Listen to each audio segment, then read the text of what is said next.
It's okay to pivot. It's okay to change course. It's okay to not know what the next step is. And when you allow yourself to have that mindset, it's so freeing.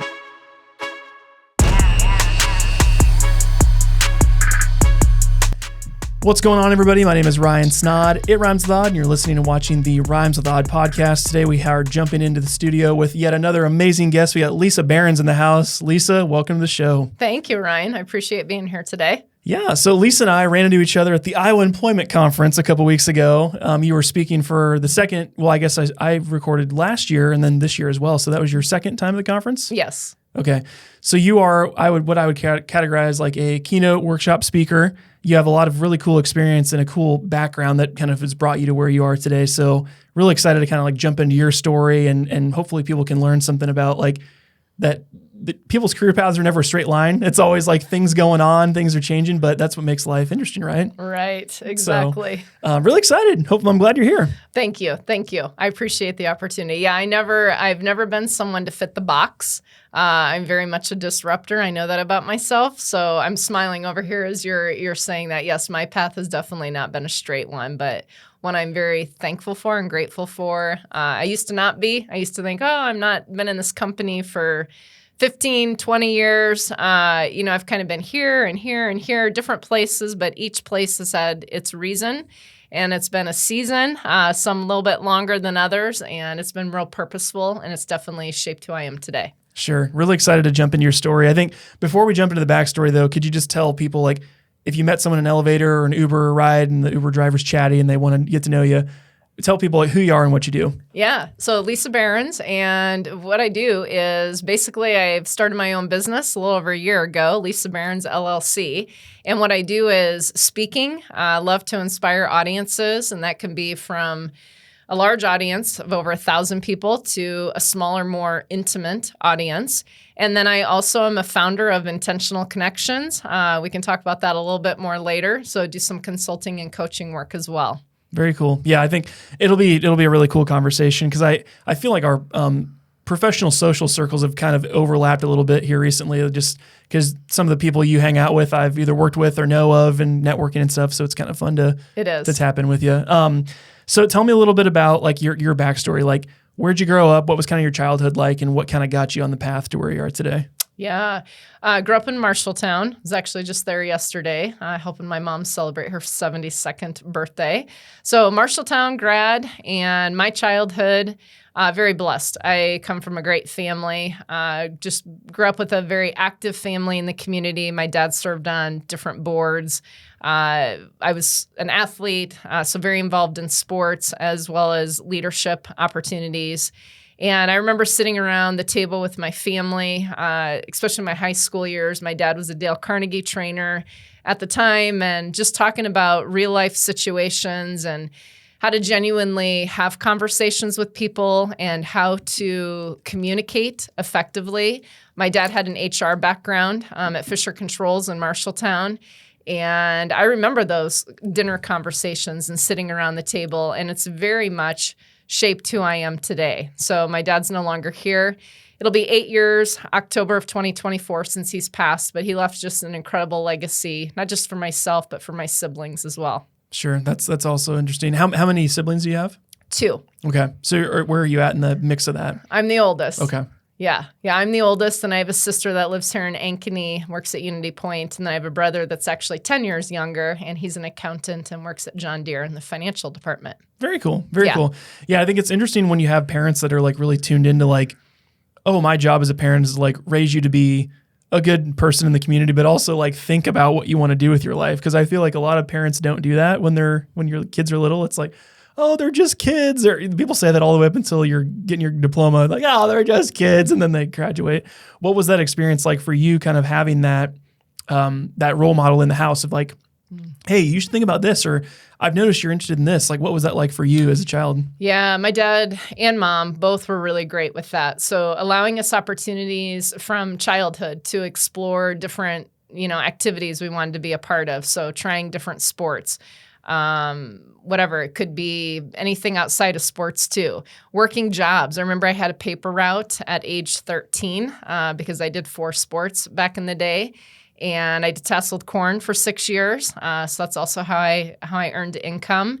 And then also just that financial responsibility. I remember when I did my dad's eulogy, that's one of the things I talked about was learning how to manage money and putting money into stock at a young age. I don't know of a lot of parents that do those things, but I will tell you that it really was a game changer for me because I came out of college not being in debt.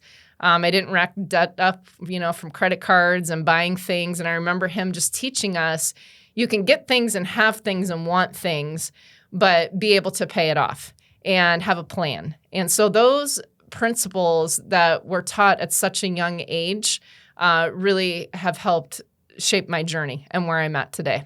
Sure. No, I love hearing that. So you graduate. Where do you go to college? Do you go to college? And what was kind of the next step when you left the home? Yeah, so I went to University of Northern Iowa for 4 years. I changed my major like 5 times, and I always tell kids today I have such a big heart and passion for youth and college-age students. I worked at Grinnell College. That's been part of my trajectory, my career path. And sometimes you don't always know what you want to do, right?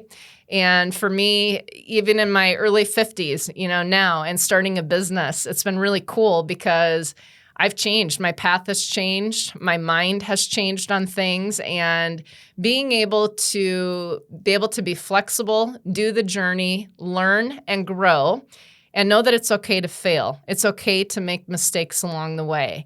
And it's okay to say, hey, I don't think this is the best fit for me. And when you're in those moments, being able to pause, being able to find support, being able to ask yourself the right questions, such as, am I in the right place? Is this best for my mental health? Things like that. And if you need to pivot by all means.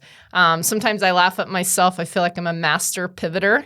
I feel like we all do that daily, right? We wake up, we might have a plan for the day, but it doesn't always go as planned. Actually, oftentimes more than not, it doesn't go as we have planned. Right. So we have to be able to be flexible and yet be able to enjoy the ride. If we have things so planned out, and it doesn't, it goes awry, we can get anxious and worry. And that's a part of my past too. I have anxiety. But learning to just let it go or learning to just let it be. And that's okay to do. And pivot when you need to pivot. Sure. And have that support system in place. I love that though, because I can just think of people in my own life that are the ulti planners, right? I'm going to be married by this age, have kids by this. They're going to be these genders. There's many numbers. This is the birthdays. When life doesn't happen exactly how you want it, those people kind of fall apart. Where some people I have friends that I know that you could literally call them and be like, hey, let's go to Vegas this weekend. And like, all right, I'm going, like, let's do it. Like, yeah, they're spur of the moment people. Those are so fun to have. And then, but they get to the end of their life and they're happy regardless. Like it's, right. They can still reach for things and achieve, but I think having that spur of the moment thing, everyone can kind of learn from that to appreciate the journey also. Yeah, the journey is so key. I'm laughing because I am very much more of a planner. Spontaneity was very, very much college. Like, hey, let's go do this. Hey, let's go do that. I think the older you get, there's more responsibilities. Makes it a little bit more challenging. But again, going back to that idea of it's okay to pivot. It's okay to change course. It's okay to not know what the next step is. And when you allow yourself to have that mindset, it's so freeing. And I meet with people on a weekly basis. I meet with a lot of different individuals, and I always encourage people, whether it's a relationship or a job, those are typically the top 2 topics. If I'm in dialogue with someone and just encouraging them, you're never stuck. You're never stuck because we're not. And if you need to make a change, and good can come out of that. Yeah, there might be some challenges. There might be some obstacles along the way, but that's life. And again, that goes back to learning about ourselves and growing, which I think is really valuable. Sure. Well, and you're a testament to that. If you like changing careers or trajectories in life, you've learned things along the way, which we'll talk about. So I think that's always a good testament as well. So you go to UNI. What'd you end up? You graduated, right? Yeah. Okay. What'd you end up with your degree in hand? You probably had like scribbled out a couple of things. Yeah. So at UNI, I believe they still have the program there. I graduated in 1993. Was Leisure, Youth, and Human Services. So I sum that up, nonprofit work, being able to go in and run a nonprofit from CEO level down to program director, being able to plan events, coordinate events. So it was a great major for me, a great fit. 16 of my 31-year career has actually been in nonprofit. So it was really good. It was a good fit for me, and that's what I ended up landing on. Sure. So you graduate, you got your paper. Walk me through kind of the career path from that point. You mentioned like nonprofit was an interest of yours. Walk me through kind of the places you've been along the way. Yeah, it's been a journey. So left UNI, and from UNI, I went to Indianapolis, Indiana, and I was a youth program director for a 10,000 member YMCA, Baxter YMCA. It's just south of Indianapolis, Indiana. And there I ran camps, 600 kids on a daily basis. Some of those camps were with Eli Lilly, which was great. So running camps for their employees. And then some of them were in churches. Some of the camps were in school settings. And, that was a really humbling experience. Here I am. I'm 22 years old. I have 100 employees reporting to me, and most of them are my age. And then I also had employees reporting to me that were double my age. They were older. And man, what an incredible experience. And I had just an amazing supervisor, still in touch with her to this day. And it was a really good experience. And I left the Y in 1998. And the only reason I left the YMCA was I had another opportunity, right? I'm all about opportunities. And I moved to Japan. Oh, wow. And I went to Japan to run camps on an island where, kind of like the TV show, the reality show Survivor, took a boat over to this island. Hardly anyone spoke English. Occasionally somebody would come through that might have broken English. And that was my job. That was my task. And I left the Y to go do that. I just felt like it was an opportunity to seize. And I'm really glad I did that. It was a great opportunity for me to learn a lot about myself in my late 20s. It was a very humbling experience, especially, living in a culture where you don't know the language and you don't know, they're motioning you to get in the van because we're going somewhere. I had no idea where we were going. A lot of times I had motion sickness. We're in the mountains and we're driving the van going, maybe to the top of the mountain or going wherever. And I'm kind of sick and I'm feeling nauseous. And really learning how to communicate non-verbally, just power in that. And that's a lot of reason for starting my speaking business, to be honest, because I've been to 21 countries. I've lived in 3 short term. And I feel like I have a lot of experience being in other cultures, being immersed and being the minority and being in situations where I didn't know the language and I didn't know what was going on. And that has helped shape who I am again today, and just allowing me to be able to see people for who they are and where they're at in their journey. And so I really attribute a lot of where I'm at today to those experiences where I kind of felt isolated and on my own, but yet at the same time, there's power when you're not in control and you don't know what the next thing is, or you don't know what's happening. You don't know what's being said in the room. If you can embrace that and be okay with not knowing, there's great power in that. And it's really taught me a lot. Sure. That's crazy. Because when you were in Japan, how long did you live there? You were a couple of years? 3 months. So each of them, I lived in Japan 3 months, and I've lived in the Philippines for 3 months. I taught English at a university there. And then I've also lived in Italy for 3 months, where I ran camps for kids on a military basis. Oh, so wow. I actually did that in Okinawa, Japan, and then Aviano, Italy. And Sure. I did that during college. How does one teach English to a person that doesn't know English? If you don't, did you know their native tongue, or how does that process work? Yeah, I'm just curious. So they were trying to just learn English. So you're going in just really teaching basics with English, key phrases, key words. We, in the English language, there's a lot of things that we say often that, other languages, other cultures, they don't always understand what we're saying. Sure. There's a word for it, like cat out of the bag or Yes, the like yes. boots on the ground, and everyone's like, are they invading there? Like, what the heck are you talking about? Your Right, boots, your right. shoes on the ground. What does that even mean? Yeah, So, it's there's a lot to the English language, and I applaud people for who speak multiple languages. I really do. Often I'll get the question, "Do I know other languages?" I don't. When I'm in a different country, different culture, I'll learn when I need to during my time there. I don't know what it is. It's harder for me to pick up on. It really is. But I have such appreciation for those who can speak multiple languages.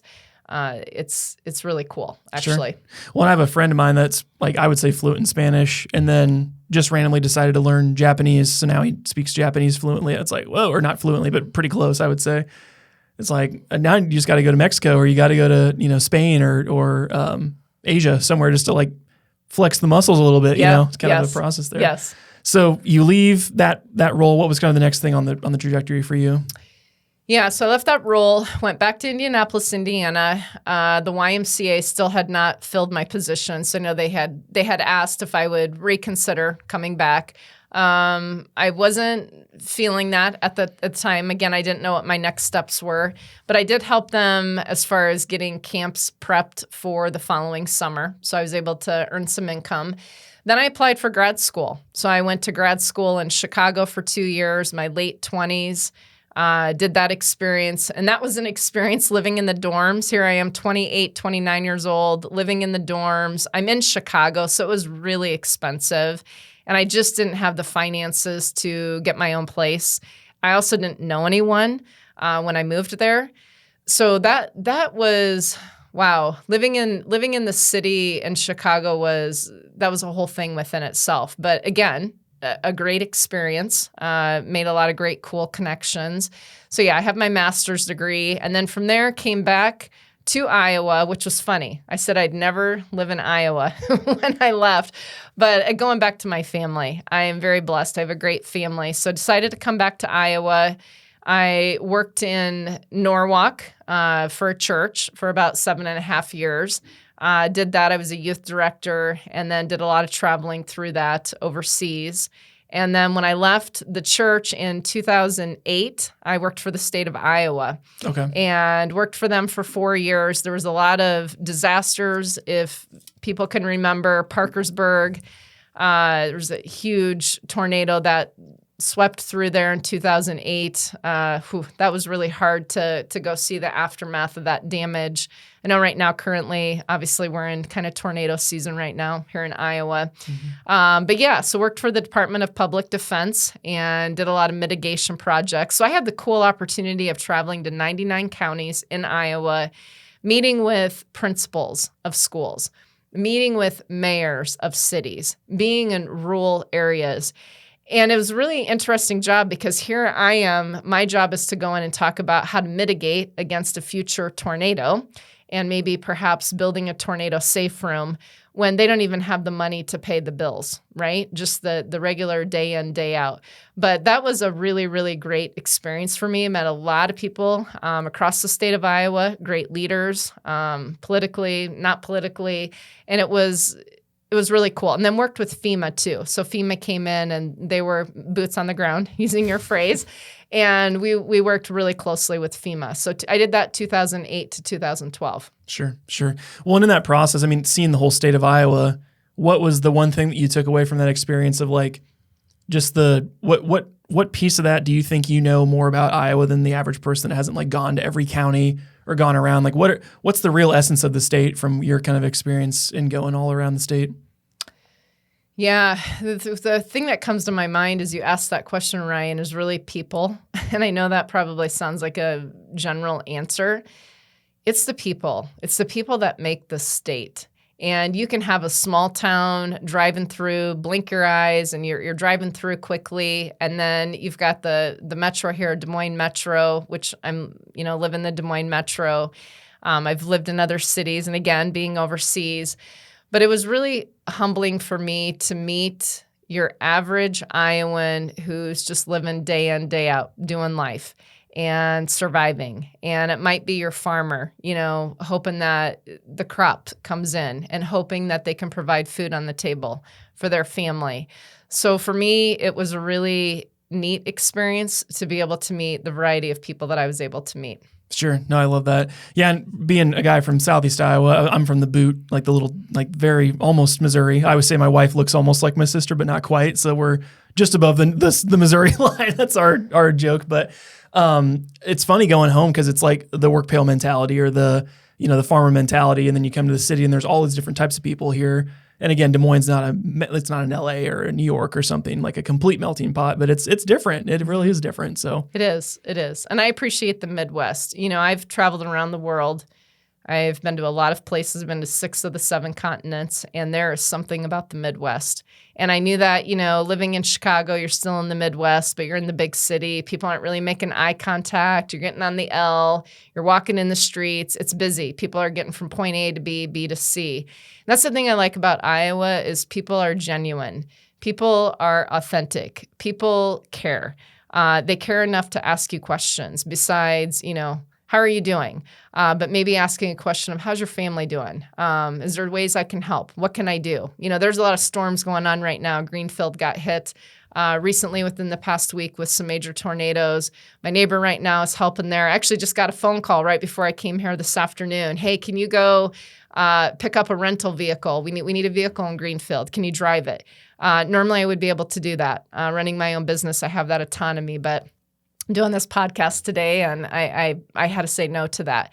But yeah, if there's another opportunity to go help a community, again, that's what we do here in Iowa, and that's what I appreciate. Sure. No, I love that. And it's interesting in my travels around working with different clients and stuff, like the amount of people that have disaster relief in a hangar somewhere in a truck. They've got like Hy-Vee has a whole team of people that do that, or Murphy Tower Service has like a mobile power thing supply. So if like they don't have power to charge a phone or call for, like they'll go set up shop there. Like there's all these people that are just kind of waiting to help for the inevitable doom that comes with those things. Yes. You mentioned you being kind of a type A planner and that thing. How did that kind of help influence you as you're like helping communities prepare for disasters or prepare for tornadoes or whatnot?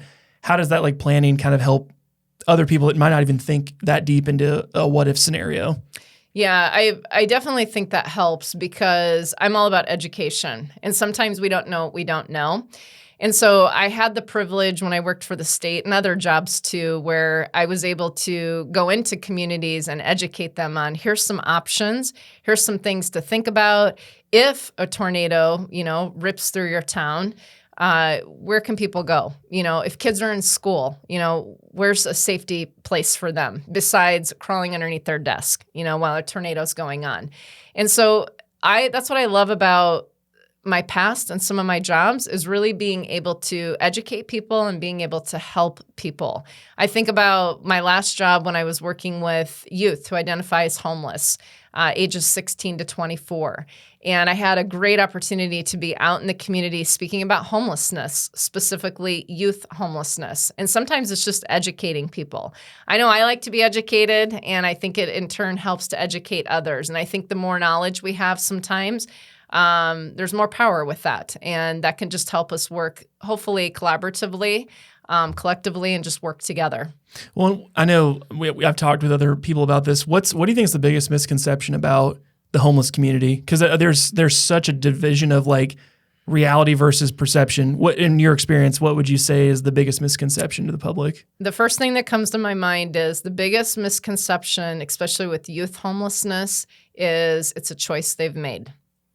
It's not a choice they've made. Youth who identify as homeless, it's what they were born into, what they have inherited, maybe what they know, because that's all they know, right? They don't know that there's resources. They don't know that there's opportunities for them to stand up on both feet and to get the help that they need. So that's why I'm so passionate about education. That particular topic, like being able to go out and talk to people about youth homelessness, and here's ways that you can help, and in understanding that It's not something that people choose. You don't wake up one day and be like, yeah, I think I'm gonna be homeless. I think I'm just gonna choose the streets. I used to work over in Cape Town, South Africa. That's part of my journeys and part of my career. This was short term, and I went over and worked with youth and women who were in sex trafficking. And our whole purpose was to educate the kids. So we'd go into schools and do assemblies, public assemblies, and we would invite community leaders to be there and talk to the children about good touch and bad touch, and talk to the children about, their bodies and being safe and educating women. This is not a lifestyle that you have to live. There are options, but sometimes we're not all dealt the same cards in life. And sometimes for certain individuals, there's a lot of factors that go into this. They don't know what they don't know. And that's where we can come in, again, as an individual or as a community, and educate and help people to understand those are not choices people make. They are circumstances, situations that you're in. And again, allowing people to know that you're never stuck. You can get out, and helping them be able to get out. But it takes a village. You can't just do that on your own. It's easy to talk about this today here for me, but the thing is, unless you're in the shoes and you're walking alongside of someone you don't know. So that's where we've got to just work together. There's just so much going on in our world, and I'm so passionate about all the things, and it's partly why I speak too, just being passionate about talking about these kind of topics and educating people so that we can work together. Sure. No, I love it. So as you're having all this experience in all these different areas and helping different people, what's been the draw for you personally? It sounds like you have a real draw to help people. I mean, everything you've done, you're talking about like helping the youth, helping these people, helping that, help there. You're talking about your neighbor asked you, hey, can you come help me? What's your draw personally to helping people? What lights you up inside when you do that type of stuff? Making a difference. It's really, it could be a smile. It could be saying hello to someone you're walking by in the street.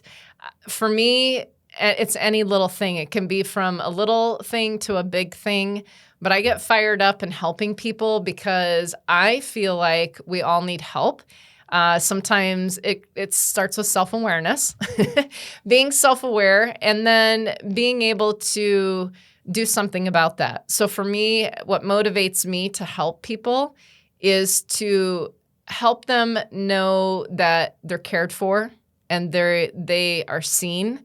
This is something I talk about with my past employees. It's a part of our purpose statement with Intentional Connections, which is something myself and Molly Lopez started last year in Des Moines. And our purpose statement, part of it is where everyone can feel seen, heard, and valued. And this is something I talk about. This is something I live out. And I'm just really a big believer in this. Sure. No, I love it. So that gets us to current day. So I shouldn't say current day. We're missing the last piece, which is what you're currently doing. So when did you do your first speaking engagement? And what kind of prompted you to grab a mic, get up on stage, and share with someone? Oh, yeah. Really, I started speaking in college. I was the president of my major that I talked about earlier. And I remember being in college, talking about these very things, helping people. And I did a lot of volunteer service when I attended UNI. I was out in the community a lot. Again, that just comes from my upbringing. My father and mother just taught us kids to give back, reach that hand out and help. And then keynote speaking for me was really in my 20s. My different jobs that I had, the YMCA specifically, I'd have opportunities to go out and speak on a certain topic. And I remember when I was in high school, my senior year, a lot of my friends would talk about they wanted to get married and they wanted to have, this amount of kids. And for me, I was always that different person. I remember I said, I want to travel the world, which I've done, and I want to be a motivational speaker. And that's what I'm doing today. So that's what really excites me. It's not about being on the stage for me and the lights on me, on Lisa Behrends. That's not my motive. For me, it's really being able to help people wherever they're at in their life journey, because I don't know people's stories. and helping them get from point A to B, B to C, whatever that looks like. And as a keynote speaker, you can have motivational keynote speakers, inspirational. I do like to say I'm an inspirational conversationalist, but genuinely making those connections with people and helping them if there's a problem, being able to solve that. So one of my keynotes is getting comfortable being uncomfortable. And I remember when I wrote that keynote, there's a lot. I have a lot of experience personally and professionally with that, being in workplace cultures that I wasn't comfortable, with, and I was uncomfortable, and I had to learn how to get comfortable. And that could be learning how to use my voice, learning how to advocate for myself, learning how to advocate for others. And that for me, it really resonates. So it's really cool how it's just kind of all come together, all my journey, my jobs, my personal, professional experiences to where I'm at today, which is speaking and consulting and coaching. And I love it. I absolutely love it. Sure. No, that's great to kind of get us to current day, because I think it all leads to the other things, though. Like you said, you pull from these past experiences, and I think being multidimensional helps to get that unique perspective, because you don't know where people are when they're listening, but if you can make that connection point with someone, I think it's a huge piece of it. I also love speaking, one, because I'm a talker. Clearly, I started a podcast, kind of a self-explanatory thing, but I also find it interesting just to, like you said, you do the talks after the talk, the talk after the talk, the talk after the speech, and a lot of times you'll get those, hey, this really resonated, or this, that, and the other thing, or you can learn, you can evolve your presentation over time. I think that's always a fun piece of it too. You'd mentioned you're starting to do speaking. What are the types of clients you're working with currently, and events or venues that have brought you on to kind of speak in a different capacity? Yeah, so clients, keynote speakers, so speaking at conferences as well as doing breakout sessions. And then I do a lot of staff development trainings for businesses, corporations. I've been doing a lot of that here in Des Moines, Iowa, and that's been really fun. And then also, going into nonprofits, organizations, and speaking to them. That can be on a certain topic. That can be doing some workshops, some training for them to help their employees work together. Because if you're working well together on the inside, then that's going to reflect who you're serving on the outside. And so, again, it's been really fun for me, Ryan, just bringing all of that together. So my two keynotes that I have right now are getting comfortable being uncomfortable. And then my second keynote is be clear, say what you mean. Communication is so, so key. And a lot of times we spend so much time, especially in the workplace, making assumptions. We are perceiving maybe what someone is communicating, but we don't know for sure. So then we can fabricate stories, make assumptions, make judgments. And I feel like communication, if we're being assertive, there are 4 communication styles, and assertiveness is the one that's not fear-based. Your other fear-based styles are being passive, maybe being aggressive or passive-aggressive. And so for me, really passionate about that topic of communication. I think it's something that we can all be talking about and learning from ourselves. Like, I continue to learn about myself. There's certain sometimes situations I default to being passive aggressive. Now, my growth style is being an assertive communicator, but sometimes I can find myself certain situations, certain relationships I have with individuals where I'm being more passive aggressive. And it's been really fun for me to learn more about myself and lean in. And as I'm learning and leaning in, being able to share that experience with others and hopefully helping them, so that they can have a better understanding of who they are. And I think, again, that just impacts. It's a ripple effect, right, with the other people that you're working with. Sure. Well, and kind of going back to your main keynote there, the first one that you started with, like, how do people become, in a brief sentence, don't take your entire hour-long speech, we could be here for a while, but what's like an overall strategy of becoming uncomfortable with being comfortable with being uncomfortable? Because I think a lot of people seek comfort in life, whether it's the cushy job, the safe relationship, I'm not going to move or do anything crazy because it's safe. Like, I'm just going to be safe. What advice would you have to the average person that does not actively seek discomfort? Yeah, for me, getting comfortable being uncomfortable, and I'm living this out right now in my own journey, it's taking the tiny steps. So when we're uncomfortable, to get comfortable, you have to take tiny steps. I ask people, have you ever been on a hiking trip? Have you ever been rock climbing before? Most people have done one or both of those. And, as a hiker and as a climber myself, you want to get to the top, right? You want to get to whatever your end of destination is. You can't just get there with big strides. It's tiny steps. I think about one time I went on a hiking trip, and it was myself and 5 other individuals. We had 1 bottle of water. Our guide in South Dakota said it was going to be a 2-mile hike. It's like mid-afternoon or mid-morning. It's July. We're in South Dakota. Again, 1 bottle of water. That wasn't a 2-mile hike. That was a 6-mile hike. And when you've got 1 bottle of water and the heat's coming down, man, uncomfortable.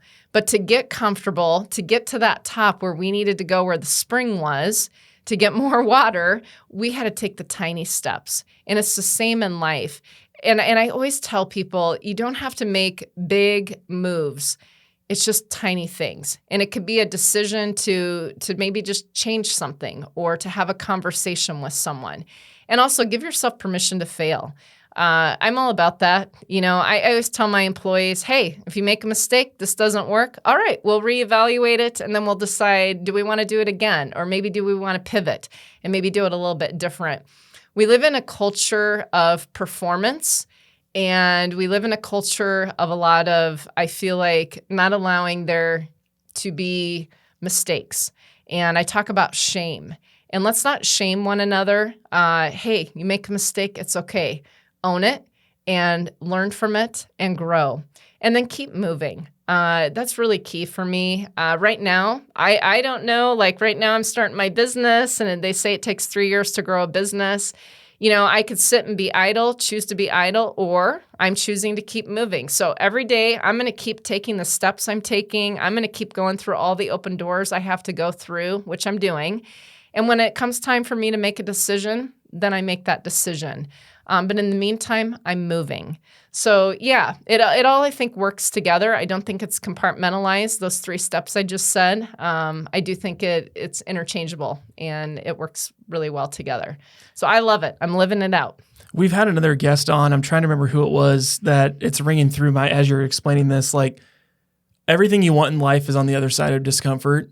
That's essentially what it boils down to, is like everything you want, like, oh, you see a attractive person, you want to go ask them on a date, like it's kind of uncomfortable, go do it. And then you could end up like the happiest person married with children. Like you want to get a job, but you can't get, like, you got to go walk in the door and like ask the receptionist to get a meeting or an application, or like there's always these like minor inconveniences or minor discomforts, and sometimes major ones too, that keep us from reaching that thing. And I think it speaks true to what you're trying to say, is just that whole experience is just on the other side of just opening yourself up to failing, to being uncomfortable in some route, doing things that you've never done before, or just kind of throwing cause of the wind and saying, I want to try this. It's kind of a new thing. Yeah, try it. Try it. Like if you're listening to this today and you're thinking, I've got this idea, I don't know if it's going to work, if it's not going to work, like try it. Why not? You have nothing to lose. If anything, you have everything to gain. And if it doesn't work how you think it might work, that's okay, right? Again, life happens. The wind changes course all the time, but we've got to be willing to take that step. Kind of going back to that hike. Like you're not going to get to where you want to go in life unless you are taking steps. And in order to take steps, there requires movement, and you need to be moving forward. Sometimes it might be, a step forward, 2 steps back. That's okay. And again, allowing yourself that permission. I think that's probably the one thing I've learned in life, is to live in the present moment and to just let things be, which is really interesting because you alluded to this earlier, Ryan. I am type A. I like to plan things, and I have anxiety. There's mild, moderate to severe anxiety. I've had severe anxiety before in my past due to different circumstances, most of the times mild to moderate. But man, as I continue to learn more about myself and lean into this, like there is just great power when we can just be and be present and trust the process. And it's been great for me. It really has. And that's where it's got me to starting a business. I would have never guessed a million years ago starting a business, but here I am. And this is I'm living out all of everything I talk about. Sure. Well, and as you've done this introspection, it sounds like you've done a lot of just discovery of yourself, like through your life of like, I got a suitcase and I'm going to go travel and I'm going to do this, or I'm going to go like, what do you think through all those experiences, what have been some of the things you've learned about yourself that you've uncovered through just experiencing all these different things that life has to offer that most people don't do the digging to find out about themselves? What have you learned about yourself? Oh man, that's such a loaded question, and I love it. I've really learned a lot about myself. Probably some key things is to just enjoy life. I talk about this for those that know me, that are close to me. I talk about YOLO. You only live once. So that's one thing I've learned, especially with my father passing at a young age. He was 66, health issue. You just don't know. So in nonprofit world, you don't make a lot of money. And I remember, after my dad passed, I'm like, hey, I'm going to live by YOLO. You only live once. So for me, it's about experiences. So I travel. People have different choices with their finances and what they want to do. And that's what I do. I'm a minimalist, but I love to travel and I love to create experiences. Actually, I'm getting a girls' trip together. We're going to Hawaii, end of August, first part of September. Nice. And it might sound crazy, right now, like my income's volatile. It's up and down. But at the same time, I think about my dad. You only live once. And I intentionally have invited 3 other women to join me. And the cool thing is none of them know each other, but they're trusting me, right? And it's going to be a great time. And the whole purpose on that is creating an experience. So yeah, I've learned to you only live once. I've learned to live in the present moment, because if you're constantly vying for that next thing, or, you're trying to climb the ladder, and those things can be okay. Like, what's my next thing? What's my next move? Sometimes when we get so caught up in what's the next, and you can fill the blank in on that, we miss the present moment. And that's probably the other big thing in my journey is enjoy the ride. Enjoy the ride. And you can't enjoy the ride if you're not living in the present moment. And then the last thing I would say for me is take that step of faith. Take that step, whatever it is. I think about like amusement parks. There's a ride and you want to get on it, but you're like, oh gosh, I might get sick. I don't know. And you're standing in line and you're nervous and you're like, oh, I don't know if I should be doing this. You get on the ride, you do the ride finishes, and you just had a great experience. And you wouldn't have known that if you wouldn't have gotten on the ride. And then what happens is you get in line again, right? And you go on that ride again. Now, sometimes you can get sick from that. That's okay. You learn from that, right? But again, being able to take advantage of those opportunities in our life. And if there's something that you want to do, if there's something that you want to go for, do it. Because life is too short. You only live once. Sure. No, I think all that's great. We could put all those into bumper stickers again. This is like a very bumper stickery conversation. I love it. Because I would agree as well. It's like there's so many things, like experiences in life that will open your eye. Like you said, a loss of a close family member. And you're like, man, if I've been playing it safe, like I need to just get out of my own way or try different things. Or some people have like lost a job suddenly and they think they're secure and that was the safe route, but it really wasn't. Now they're like, well, crap, like I've always wanted to do this thing, but I was just doing the safe thing because it was safe and now it's not safe. You kind of like have these moments in life where you kind of look in the mirror and be like, what do I want? I think that's really a key place there. We'll take a break from the heavy stuff for a second. We're going to jump into what I call the lightning round next. So we're going to ask you some quick questions. You have not been briefed on these. These will just be quick answers if you wanted to be, or if there's a funny story, we can talk more. But we talked about going on trips that are, it sounds like you've done a ton of trips. What's your dream vacation? Is there one that you haven't done yet, or is there a trip that you've already done that you would just do again and again? Oh gosh, I love to travel. The first thing that comes to my mind is Fiji. I don't know why. I just want to go to Fiji. It's on my bucket list. And I've got a long bucket list of places I still want to go. So I like to change the experience up. I always like to go somewhere different, but Fiji would be a place I want to go. Love it. Love it.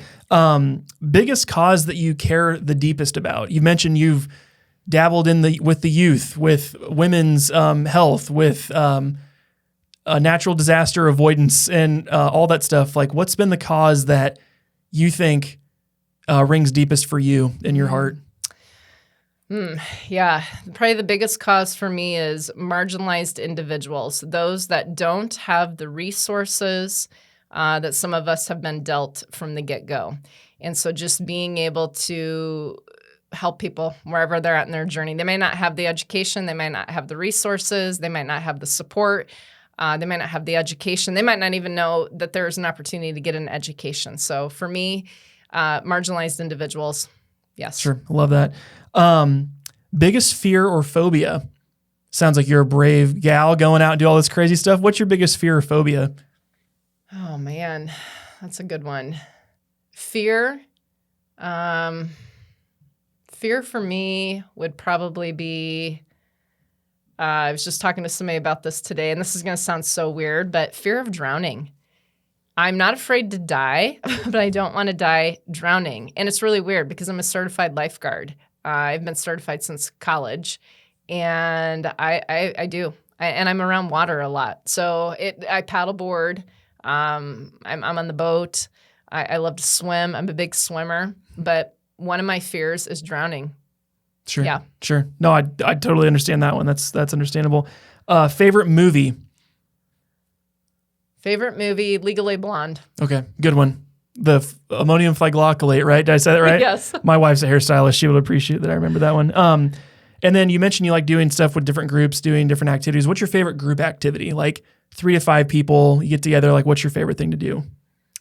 Besides having deep conversations, I'm very much a conversationalist. Hiking. Okay. Love to hike. You could have a conversation while hiking. Yes, so exactly. I know Jack Black has a podcast where him and a celebrity just hike in the Hollywood Hills and they record it, and that's his show. So it's like I love it. A hike and a conversation with Jack Black. So it's kind of a fun thing. So you're out of the hot seat now. The lightning round is over. I think it's interesting though hearing some of the answers there because I wouldn't have guessed some of those answers. So you'd mentioned intentional connections. You and Molly started that. So talk to me a little bit about that. Like, what was kind of the brainchild of that? What caused you guys to start it, and what is it for people that don't know? Yeah, thank you for asking. Yeah, Intentional Connections. Molly Lopez and I started this in January of 2023 here in Des Moines, Iowa. And really the idea came because years prior, Molly and I both, I didn't know Molly was actually doing this at the time, but we would just get a group of women together to connect. For me, it might be 8 to 10 women, 10 to 15 women. Randomly would pick a restaurant, Eatery A. It's one of my go-tos. And we'd meet for happy hour, and I would just intentionally invite women that didn't know one another.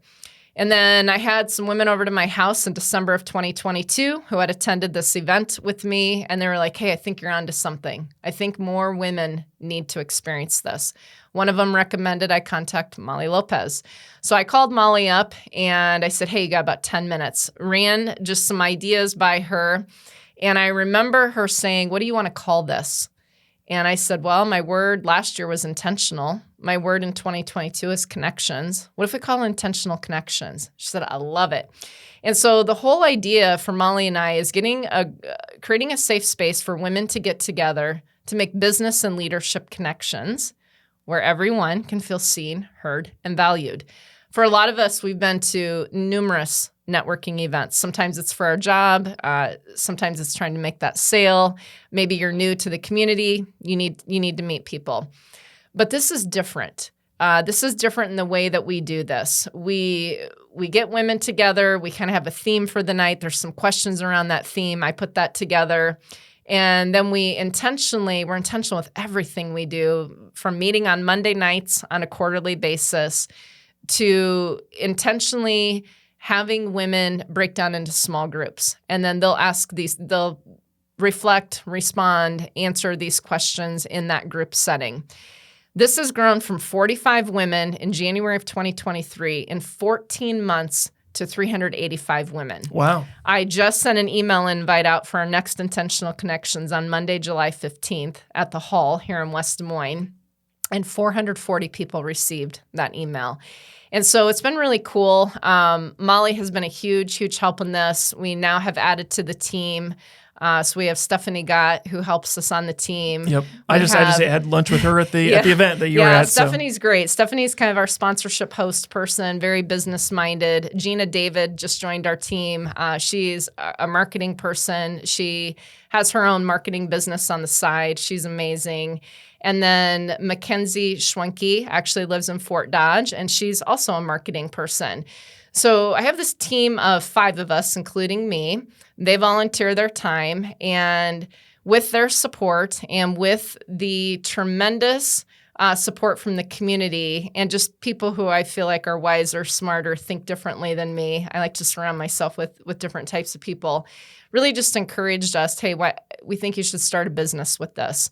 So that's what we've done. So it's all kind of fallen under my business, Lisa Behrends, LLC, this Intentional Connections. I've been working with the business coach through Iowa Center for Economic Success, would highly recommend them. Anybody wanting to start a small business. And it's been really great because this Intentional Connections, we're growing now outside of the Des Moines metro. We're expanding in other communities here in Iowa. We're actually expanding in other states. We're going to be launching on September 16th in western Kansas, which is about 6.5 hours from Des Moines. And we're on to something. Women, I just met with someone this morning for coffee. And she was just saying to me, she said, I define myself as an extrovert, introvert. I've never been to an event like this before. I walk into this room and it's filled. And the way that you lead this and the way that you do this, I leave with true connections. This particular person that sat across from me this morning having coffee with, going through cancer, and met 2 people at the last one who have now been kind of walking alongside of her. And that was really cool for me to hear. So it's been really exciting. So we have this Intentional Connections Des Moines Metro. We meet quarterly. It's always on Monday nights, 4 to 7 p.m. And then we have Intentional Connections. My business coach says licensing agreement, which we're working with the other locations. And then I just had this idea come to me a couple weeks ago that I'm working with my business coach on now. And that's going to be to take Intentional Connections into businesses, corporations, organizations. And the whole purpose on that is to allow employees to intentionally connect and to break down barriers and to talk about stress management and mental wellness, resolving conflict, workplace culture. And that's really important because sometimes we get so busy, our culture is busy, workplace culture is busy, that the employees are not connecting on the inside. And we need to be able to intentionally connect on the inside, especially if we're working with clients and we're serving other people on the outside. So I'm excited. We're going to be launching that. Right now I'm working on the proposal. I've got 3 companies that have approached me on this, and they're ready for me to come in.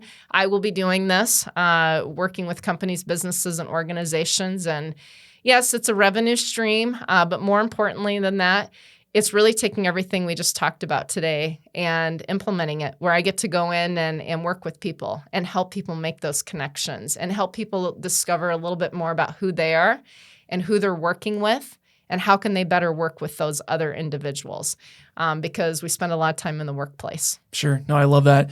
Lots of questions I have from all the stuff you mentioned. In terms of the growth of it and everything, is it a free group? Is it a membership-based group? Are there other benefits that come with it as well? Yeah, great question. So it's been free up until now. Starting July 15th, we are charging. And it took Molly and I a little bit to come to that. But, a lot of our business-minded people, Stephanie Gott being on our team in particular, and just other business people here in the community, we really need to charge. So we're charging $30 per person. Okay. If you come 4 times a year, it's $120. If that's a problem at all, definitely reach out to any of us on the team and let us know.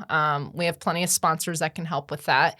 But yeah, there will be a fee, and that covers food. That also covers the networking opportunities and the programming piece of it. So there's a lot of value to this. You have CEOs in the room and you have young professionals in the room. Some people are looking for jobs. They're in job transitions. Sometimes we have people new to the community or just graduating from college. So it's been really, really exciting to see women coming from all over, even outside of Des Moines, traveling to Des Moines just to participate in this. So we're really hoping we can expand this My goal, to be honest, is to have this in every state, all 50 states. So we just got it trademarked, and we've got the licensing agreement finalized. We've already had Fort Dodge Community. They're getting ready to launch their second one on June 10th. So it's really exciting. That's really cool. Yeah, after this, you have to remind me, I have a business connection of mine that she does a similar thing, but very small, intimate group once every 2 months with like 5 to 10 women that get together. Same thing. It was like networking events were kind of male dominated. It wasn't industry specific or the right people and the right, right butts in the right seats. So I'll have to get her your information awesome. to her That's awesome. she might be interested in either attending or being included in some way because that she has the same mission or same vision with that. Really appreciate that because I will say, and I can speak on behalf of our team, no one on our team has a scarcity mindset. Des Moines is a big, small city. And I remember when I was getting ready to start my speaking business thinking, oh gosh, should I do this? And I was thinking about the different speakers I know here in Des Moines. And I didn't sit on that very long. I didn't curb that very long. And I thought, wait, why not speak? I have different experiences. I have a different personality. I'm going to deliver in a different way. So we have a plentiful mindset. We very much want to be inclusive with this. We haven't opened this up to like, hey, Des Moines, join, just because of space. We are a little bit confined with space here in Des Moines and being able to accommodate. Right now, we're up to 440 attendees. So yeah, then you got to start thinking about where are you going to meet. But we very much, this is open to anyone and everyone for sure. And then I've got some other ideas floating around in my head for down the road, even, getting other sectors, other groups involved in intentional connections. Sure. Do you ever foresee it being like people could tune into like a live stream of the programming? Is it just the whole value is the in-person connection? Like what's the kind of the vision for what this could become bigger? Yeah, that's a really good question. And I have thought about that. I really believe there's a lot of emphasis on the human connection. And so we could go live. I don't know if it would be the same effect. That is something that we've talked about a little bit. But for right now, it's just that human interaction. It's being in the same room, in the same group, sitting with a group of people, sitting across from someone, making eye contact, and then, might be uncomfortable. You talk about getting comfortable, being uncomfortable. I know it can be uncomfortable for a lot of people, but again, the way we do this and the stories and the testimonies that we've had, I think about one woman in particular in April literally sent Molly and I a message afterwards. And basically the message said, I pulled into the parking lot at Rewind Hotel and I got out of my car and I walked inside and I wanted to turn around and leave. But I decided to stay. I stayed until the very end, to the point where I didn't even want to go when you dismissed us. And I'm glad I did not leave and get in my car and drive away. And so, again, this is really for anyone and everyone. And we are very intentional on those. I don't really like introvert, extrovert thing. Maybe those that are more introspective, those that hate large crowds. We really are intentional in all that we do and creating that safe space for people to feel welcome and to feel seen, heard, and valued. Sure. No, I totally agree with that. I think it's interesting, though, the way that networking events have kind of shifted. Because before it was literally networking. Now that you can smell salespeople from a mile away. You can smell like leeches that are just there for something else. Like they have an ulterior motive. People's BS detector is pretty sensitive anymore. How do you guys avoid some of those things to keep the bad people out and the people out there for the right purposes in? Yeah, hopefully that starts with us as a team. Where each of us have a different role that we play the night of the event, whether it be up front speaking or actually having a one-on-one or maybe talking to groups of people. You hit on sales. I have a sales background, and I'm smiling over here because I am so not transactional. Anybody that knows me, very relational, very genuine. I just want to be authentic. And so I feel like starting at the top, we create that safe space. Now, you might have somebody that comes in with those motives. I'm going to hand out X amount of business cards. But I will tell you, though, those individuals, I can think of one person in particular, and I don't know if they would identify themselves as being transactional, but I do remember them saying after attending one of our events, wow, this was something totally different than what I expected. I had no idea. This really changed my life tonight. And so those are the things that we want to hear. So we really want it to be relational and not transactional. And I think the way that we do that, the way we provide structure throughout the night creates that safe space. Sure. No, that's great. In terms of like, you mentioned like starting to branch into other sectors with this, what's kind of the other offers that you plan to kind of roll out? Is it like writing a book? Is it doing consulting? Is it online courses? The other things that kind of go with speaking typically? Yeah, so writing a book is definitely on my to-do list. Jackie Haley here in Des Moines, our very own. I know she's very well known and works with people around the world. So if you're interested in writing a book, Jackie Haley's awesome. Eventually, I'll be pulling her in. I've got some ideas swirling in my head, so want to write a book. And then want to be able to do some consulting work, which I'm already starting to do with Intentional Connections, helping other communities get this up and going. So that's been really fun for me, learning as I'm going. And I'm the kind of person, I'll be very honest and upfront. If it's something like, oh, that didn't work very well, then okay, let's have a conversation about let's talk about that. So yeah, writing a book, doing consulting work. How cool would it be to take Intentional Connections abroad? With all my experience and even my connections, knowing other people in other countries, I'm still connected to a lot of people, but it's one bite at a time. And I don't want to get too crazy with all of this, but just kind of, one foot in front of the other. That's what's been really cool about this, Ryan, is Intentional Connections has organically grown.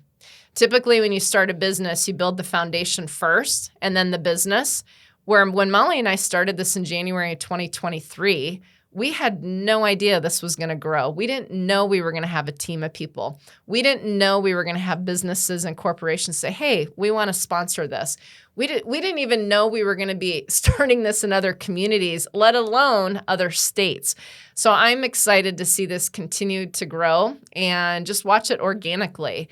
And I'm really hoping that this idea with taking Intentional Connections into businesses, corporations, organizations, I think we're onto something here and would love to see that even grow and expand. There's just such a great need. Sure. Well, and there's so many, like, the medium can change, but if the message is the same, like you could have a online membership community where there's a chat function, there's that side of it. You could do a small group coaching, you could do one-on-one, like the message is still the same. It's like connecting with people, like having those intentional connections is huge. The other piece of it too that I was going to ask was, what's been, prior to you starting your own organization, what was your experience in networking events and what kind of prompted you to end up doing this in the first place? Yeah, good question. I think a lot of times networking events, you use that word transactional, and they can be fun and all that's good. I just wrote a blog actually for a company here in West Des Moines. They asked me to write a blog on this very topic, intentional connections and networking. And one of the things I talked about in my blog, I do feel like I'm a unicorn. And I'm not saying there aren't other people out there that do what I do, but I really have a strategic approach to networking. And I take this back to my father. I think just sitting around at the table again, how I've grown up in my home and conversations about connecting with people genuinely and communication and conversations. So when I go into a room, and this isn't even recent, I've been doing this for years, I intentionally try to meet 3 to 5 people I don't know. All right. So I'm the kind of person, I don't ever want to walk into a room and be like, oh, I know everybody. Now, some people, they like that. And that's cool. For me, if I ever come to that place, it's probably time for me to move from where I'm living. I want to walk into the room and I don't want to know everybody. And I want to meet 3 to 5 people that I didn't know. And then take that a step further. I don't want to just learn their name. Where do they work? I want to learn something about them. So I'll ask specific questions like, hey, have you taken a trip recently? Hey, do you have a family? The kid thing, I mean, I myself don't have kids, but yeah, asking the right questions and learning something about them. Then I take it a step further and I'll say, are you on LinkedIn? And most people are. If they're not, that's okay. If they're on LinkedIn, right on the spot, I pull my phone out and I add them on LinkedIn. Then when I leave the networking event, I will have scheduled a coffee, a walk or talk or lunch with 1 to 3 of those people. Yep. And that's the same thing we do with intentional connections. So I've really been living this, walking this. It's kind of how I think when I go into an event. And sometimes I go in and it's just listening to people and learning their stories. And I don't even really need to talk about myself. I can just ask them questions, and people like to share. They like to tell you about themselves. And it's more than the workplace. For me, at the end of the day, where we work is important. But our identity is so much more than work. And for me, I really want to get to know someone genuinely. Something about them. Maybe they've got cancer. Maybe they're going through something with their family. Maybe that's something that, whether I know them really well or not, I can just be thinking about them, sending positive thoughts their way, being an encouragement, being a support. Sure. Well, do you think the compounding effect of that, three meetings every time you do a networking event, you do one a week, it's like, those are some big numbers over years if you just keep at it and keep doing it and keep doing it. I think it's some people that are in the sales thing and that's their main thing and just new connections, not even about pitching them anything, but it's just like building that network. So then if you do need to call on them for anything, it's like, hey, does anyone have a truck? I need help moving. Like, 5 people raised their hand. It's like, if I didn't have a network, I wouldn't be able to do that.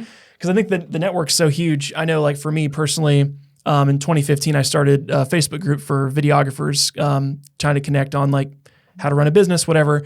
9 years later, it's the largest Facebook group in the world for videographers. There's 93,000 people in my Facebook group. So I've kind of had it was a virtual approach to this a lot differently. If there's 93,000 people in a room together, that'd be a pretty big place. But that was similar in my situation. It's like, I just wanted to have a cool place to get together to meet with other industry professionals. How do you do that?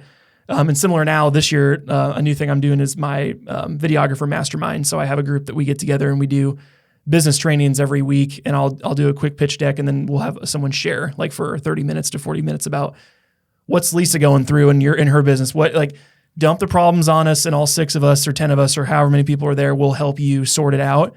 And I think that those little, like, the one to many and then also like the one to a few is such a fun thing, because then it's a different experience with the networking side. You can get, no one's going to spill their guts on a stage with Tony Robbins with 1,000 people watching, but maybe like in a small room or something, right, they might tell you what's going on. So I think the different levels of networking is super huge, so you can make those connections with people and help make people move the needle a little bit. Mm-hmm. And I am thankful for connections. That's one thing. I had a friend say something to me recently.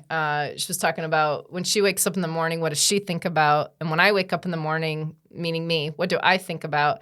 And I think there's validity in what she said. She said, when you wake up in the morning, you think about, what connections am I going to make today? Who am I gonna reach out to? That's like your KPI for life almost. Like, how many new people can I meet this week? Yeah, and honestly, that's really true. And for me, sometimes new connections, and sometimes just reaching back to people. Thinking about someone last week. A friend of mine, her son lost his job a couple months ago, and they just started a new job. And so I thought about him and just sent her, hey, how's your son doing with his new job? Just being able to let people know that you care. It's kind of one of those, people don't care what you know until they know that you care. And I want to live that, and I want to model that, and just really be genuine, like genuinely care about people. Yeah. No, I love it so much. In terms of, you mentioned, this is my last question I have to you. You'd mentioned when you ask questions, you try to ask a deeper, like, get to the root of it and what's going on.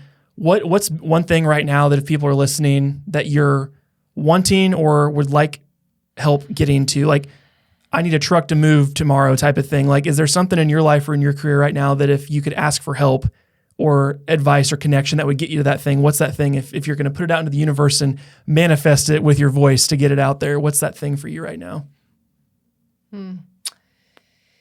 Yeah, I think for me it would be, there's a lot that's going on in my mind right now, so I'm trying to be concise with this. How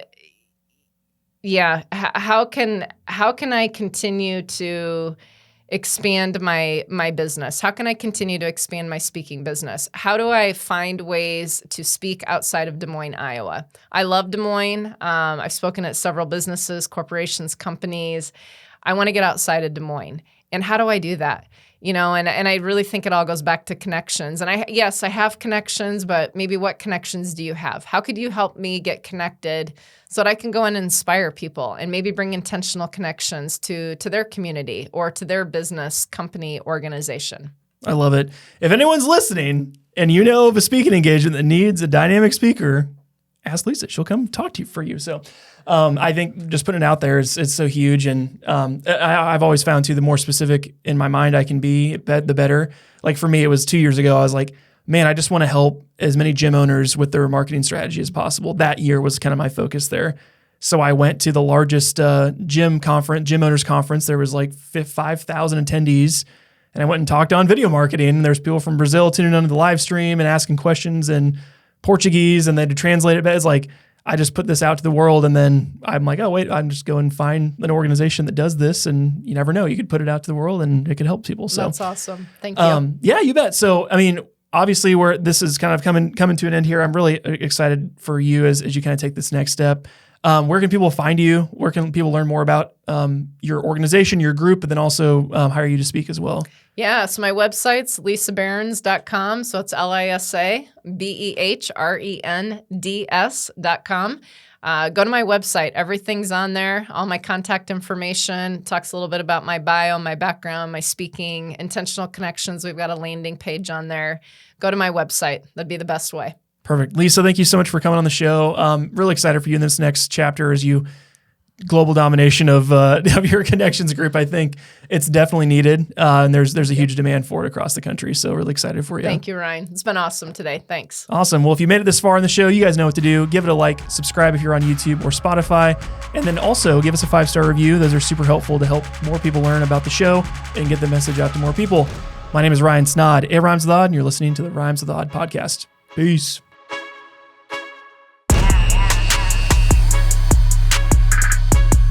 Thank you so much for watching yet another episode of the Rhymes with the Odd podcast. We really do appreciate your support. If you could give us a 5-star review on Apple iTunes, that makes a world of difference, guys. Also, if you're tuning in on YouTube or Spotify, make sure to subscribe so you don't miss another episode, and check us out on social media. Also, if you'd like to inquire more about our services here at Snod Media Group or learn about doing your own podcast for your own business, you can find us at snodmedia.com. We'll see you in the next episode. Peace.